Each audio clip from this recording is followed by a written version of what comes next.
कढ़ी की रेसिपी हर कोई अच्छी नहीं बना सकता, तो आज मैं आपके साथ परफेक्ट कढ़ी पकोड़ा की सबसे आसान और मज़ेदार रेसिपी शेयर करूंगी। यकीन करें, खाने वाले उँगलियां चाटने पर मजबूर हो जाएंगे। तो सबसे पहले यहाँ पर आधा किलो दही थी, 1 चम्मच नमक, 1 चम्मच पिसी हुई लाल मिर्च डाल देंगे, साथ ही आधी चम्मच हल्दी पाउडर, 1 चम्मच धनिया पाउडर डाल देंगे, साथ ही इसमें डाल देंगे आधी चम्मच ज़ीरा पाउडर। अच्छे से इसको हैंड विस्क कर लेंगे ताकि इसमें गुठली ना बने।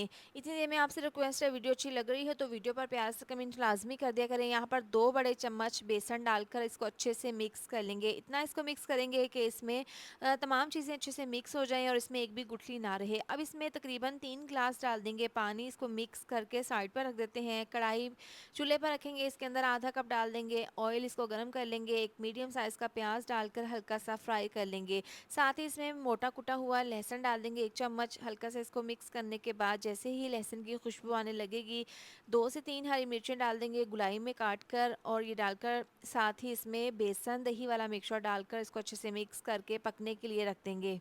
इतनी देर में हम पकोड़ों का ज़बरदस्त सा मिक्सचर तैयार कर लेंगे। तो बाउल में सबसे पहले मसाले जाएंगे, 1 चम्मच नमक, 1 चम्मच पिसी हुई लाल मिर्च, 1 चम्मच धनिया पाउडर, 1 चम्मच ज़ीरा साबुत है, और आधी चम्मच गरम मसाला, 1 चम्मच कुटी हुई लाल मिर्च, और 1 चम्मच है हल्दी पाउडर। ये तमाम मसाले बाउल में डाल देंगे। साथ ही एक बड़े साइज़ का आलू चॉप किया हुआ, और हरी मिर्चें हैं, प्याज, 2 मुट्ठी पालक ये डाल देंगे इसके अंदर। साथ ही 2 बड़े चम्मच बेसन डालकर अब यहाँ पर थोड़ा सा पानी डाल देंगे इसके अंदर, और इसको हल्के हाथों से मिक्स कर लेंगे।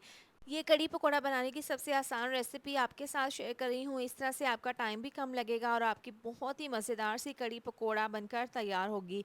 अब यहाँ पर देखें, पैन में ऑयल को मैंने गर्म कर लिया था। इस तरह से ये पकौड़े डाल देंगे और इनको फ्राई कर लेंगे। तकरीबन 2 से 3 मिनट के बाद एक साइड से कलर आ गया है, पकौड़े फ्राई हो गए हैं, तो इसकी साइड को हमने चेंज कर देने हैं। दूसरी साइड से भी इसी तरह से फ्राई कर लेंगे।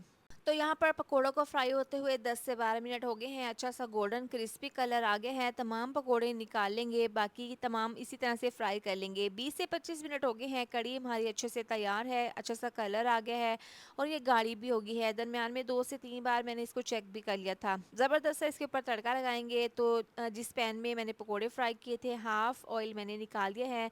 थोड़ा सा इसमें ज़ीरा डाल देंगे और ये ज़बरदस्त सा तड़का हमारा तैयार है। कढ़ी के ऊपर इस तरह से ये तड़का लगाएंगे। साथ ही बारीक कटा हुआ हरा धनिया डाल देंगे, और जो पकोड़े हमने बनाए थे वो डाल देंगे इसके अंदर। कसूरी मेथी अच्छी सी खुशबू के लिए इसके ऊपर इस तरह से छिड़क देंगे। अच्छे से इसको मिक्स कर लेंगे। तो बहुत ही मज़ेदार से हमारी कढ़ी पकोड़ा तैयार है। आप इसको बॉयल्ड राइस के साथ खाएं, पराठे के साथ खाएं, रोटी के साथ खाएं, बहुत ही मज़ेदार लगती है। एक बार ज़रूर ट्राई कीजिएगा। अल्लाह हाफिज़।